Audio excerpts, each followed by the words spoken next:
You're listening to an Airwave Media Podcast. I've been hosting the Arts Madness tournament every spring for a few years now, and every year it has grown in popularity. I guess I'm not the only one who enjoys looking at all these great works by so many different artists and passing judgment. Anyways, I decided for Season 6, I'm going to release 64 mini episodes, one per day until we begin voting in the first round of head-to-head matchups the week of February 27th.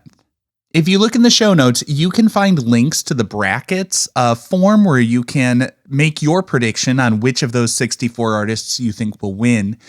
And I also am including a form where you can shout out a favorite teacher.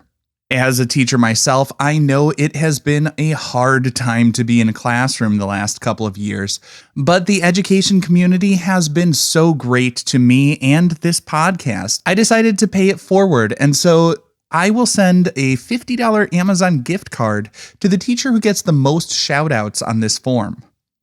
Again, you can find all that linked in the show notes for this episode. Feel like who art Ed? Try to spice it. Who art it? Mr. Wood art Ed me. Yeah. Either way, it's ambiguous. It works on so many levels. I know. That's off to a great start. Welcome to Who Arted, where we explore visual arts in an audio medium. I'm your host, Kyle Wood. The Sunstone is probably the first bit of Aztec art I became familiar with even before I studied art. It has been widely represented in various forms of culture, from the relatively recent Mexican folk art tradition of Amade paintings to the pop culture of Legends: The Hidden Temple, which I must say was one of my favorite Nickelodeon game shows in the 1990s.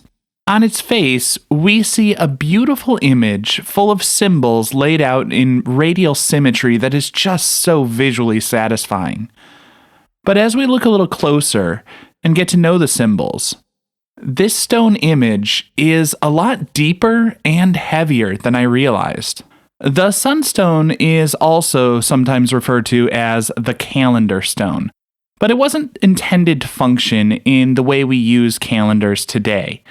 The image is a representation of Aztec mythology describing 5 consecutive worlds of the sun, all carved into an elaborate radial stone glyph. While the calendar stone was not used to mark the passing of days and months, it does have a date represented at the top. 13 reed represents the start of the 5th and final sun, as well as the year that Itzcoatl began his rule, thus legitimizing his rule with a link between the divine and man in the year 1427 CE. When the Sunstone was discovered, it was flipped upside down. It's believed that the Aztecs may have flipped it upside down in order to prevent the final cataclysm, the fall of the 5th sun. Flipping the stone would have been no easy feat, considering it's about 3.5 meters wide, or roughly 10 feet, almost a meter thick, and it weighs in at 25 tons. Though I suppose people will do whatever they can to fend off the end of the world. Now, putting this into a historical context, remember that this stone was created in the 15th century, and the late 15th century was when Columbus and other European explorers began to make contact with the Americas. Around 100 years after the stone was created, the Spanish conquistadors did effectively end the Aztec civilization, so their apocalyptic notion of the 5th sun being the final really wasn't so far off. While the sun didn't fall to the earth, it was the end of their era.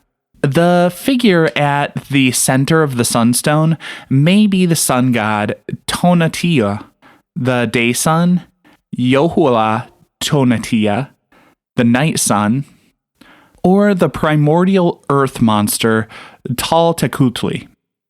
If it is Taltecutli, the earth monster, it would be representing the destruction of the earth after the 5th and final sun falls. The tongue resembles a sacrificial knife, and the positioning of that tongue sticking out is said to represent the god's bloodthirsty desire. Scholars believe that when the sunstone was installed, It was laid face up, flat on the ground, and would have likely been anointed with blood sacrifices. 4 points around the central figure represent the 4 previous suns: jaguar, wind, rain, and water going clockwise from the top right. Aztec mythology describes 4 eras in which suns replaced each other as the gods Quetzalcoatl and Tezcatlipoca fought for control of the cosmos. To the left and right of the central face, there's a jaguar clutching a heart. This is meant to symbolize the earthly realm. The band around the sun contains symbols of the 20 Aztec days. That's where the calendar connection comes in. Surrounding that, we see another decorative band, and then another filled with symbols of jade and turquoise. Jade and turquoise were the colors of the heavens, but also symbols of the equinox and solstice. Equi meaning equal, the equinoxes are days of equal amounts of sunlight and darkness. The solstices are days of quite strong opposites. The summer solstice occurs on the day when the sun will illuminate the sky for longer than any other day of the year. The winter solstice, on the other hand, marks the day of the least amount of sunlight, making it the longest night in the year. It's interesting how the sunstone itself is loaded with all of these symbols, but the way that it was utilized also feels very sort of symbolic and metaphorical, as it was created at the start of the 5th and final sun. And as I said, Aztec mythology was about the final sun being the end of civilization, as the sun would come crashing down to the earth. And in a way, that prophecy was fulfilled as the sunstone was flipped, putting the sun to the earth, as the Aztec civilization gave way to the Spanish conquistadors in the early 16th century.